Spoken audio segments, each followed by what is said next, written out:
बिहार की राजनीति में अपना दमखम दिखाने वाले नीतीश कुमार पिछले कई वर्षों से लगातार पिछड़ते जा रहे हैं और उनकी रणनीति फेल होती जा रही है, जिसका उन्हें खामियाजा भी भुगतना पड़ रहा है। और इतना ही नहीं, नीतीश कुमार की किरकिरी भी हो रही है। लेकिन उसके बावजूद भी नीतीश कुमार हैं और वो अपनी बातों को मनवाने और रखने में माहिर कहे जाते हैं। आपको बता दें कि बिहार की राजनीति में गिने चुने लोग हैं जो अपनी बातों और अपनी शर्तों पर टिके भी रहते हैं और उसे पूरा भी करवाते हैं।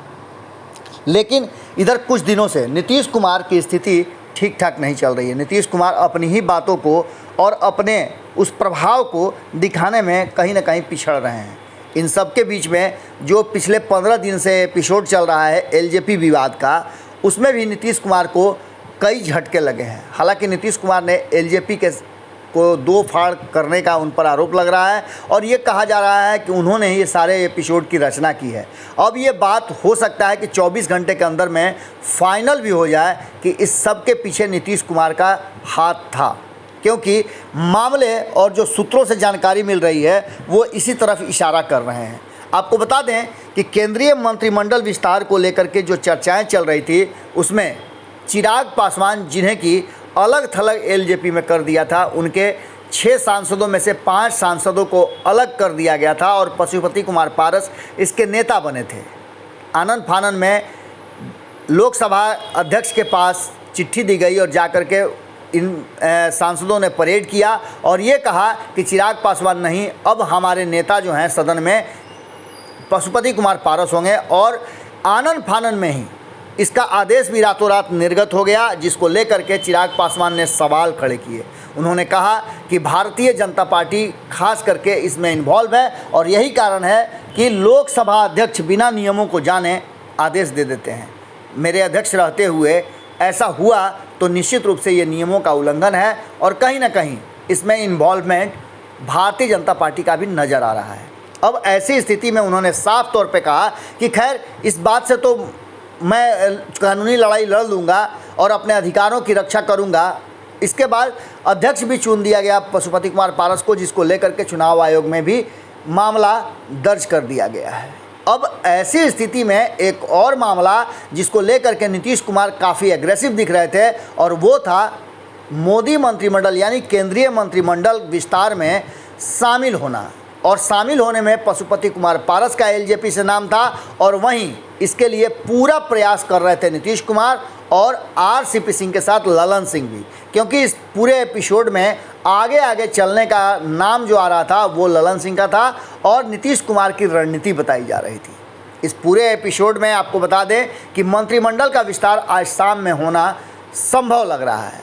इस मंत्रिमंडल में शामिल होने को जब पशुपति कुमार पारस का नाम आया तो चिराग पासवान ने इस पर एक बड़ी बात कह दी। उन्होंने साफ तौर पे कहा कि एलजेपी में पशुपति कुमार पारस नहीं है, उन्हें पार्टी से निकाल दिया गया है। ऐसी स्थिति में यदि उन्हें एलजेपी से मंत्रिमंडल में शामिल कराया जाता है तो ये मामला कोर्ट और अदालत तक जाएगा और इसमें प्रधानमंत्री नरेंद्र मोदी की जमकर किरकिरी होगी। इसलिए मैं आग्रह करता हूं कि पशुपति कुमार पारस को यदि मंत्री बनाना ही है तो वो किसी और कोटे से बनाए, न कि एलजेपी कोटे से।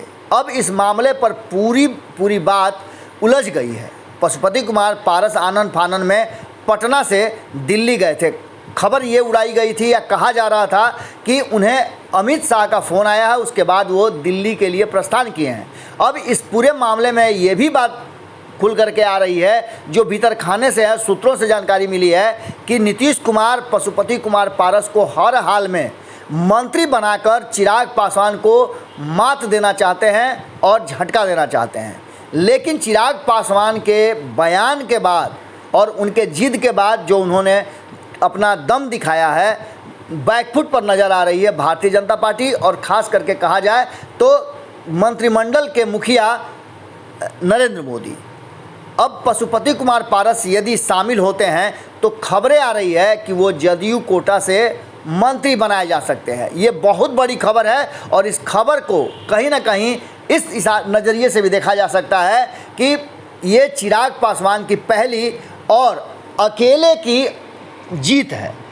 चिराग पासवान ने जिस तरह से दम दिखाया था बिहार में आशीर्वाद यात्रा करके, उसने कहीं ना कहीं भारतीय जनता पार्टी को सचेत जरूर कर दिया है। और भारतीय जनता पार्टी नहीं चाहेगी कि इस पचड़े में फंसकर वो अपना वोट बैंक खराब करे। ऐसी स्थिति में अगर पशुपति कुमार पारस मंत्री बनते हैं तो उन्हें जदयू कोटे शामिल किया जाएगा, जो खबरें आ रही हैं। और अगर जदयू कोटा से वो मंत्री बनते हैं तो आप समझ ही रहे हैं कि आने वाला समय न तो भारतीय जनता पार्टी के लिए और न ही नीतीश कुमार के लिए बेहतर होगा, क्योंकि ये पहली बढ़त चिराग पासवान को, जिस तरह से रामविलास पासवान बिहार में स्थापित हुए थे, चिराग पासवान को भी स्थापित कर देगी। और इसके सूत्रधार बनेंगे नीतीश कुमार। जिस तरह से उन्होंने तेजस्वी यादव को अपने से दूर करके और धोखा दे करके, जैसा कहा जाता है कि धोखा दे करके बाहर निकल गए थे, बिल्कुल उसी तरह से चिराग पासवान का एपिसोड भी जो हुआ, उसमें नीतीश कुमार यदि पारस को मंत्री बनाते अपने कोटे से,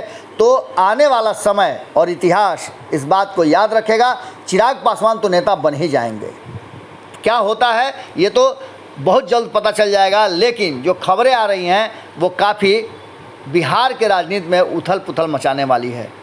जुड़े रहिए, हमारी नज़र बनी हुई है, हम हर छोटी बड़ी खबर आप तक पहुंचा रहे हैं। नमस्कार। अगर ये वीडियो पसंद आई और वह बिहार के राजनीति और बिहारियत से सरोकार रखेनी तो सब्सक्राइब बटन दबा के चैनल के सब्सक्राइब कर ली। ओजे एगो घंटी बा, ओकरा बटन दबा देला से कुल सटीक और मारक खबर रुआ मुफ्त में मिल जाई।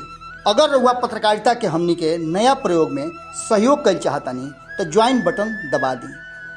पेटीएम नंबर नोट कर ली 9386816700। धन्यवाद।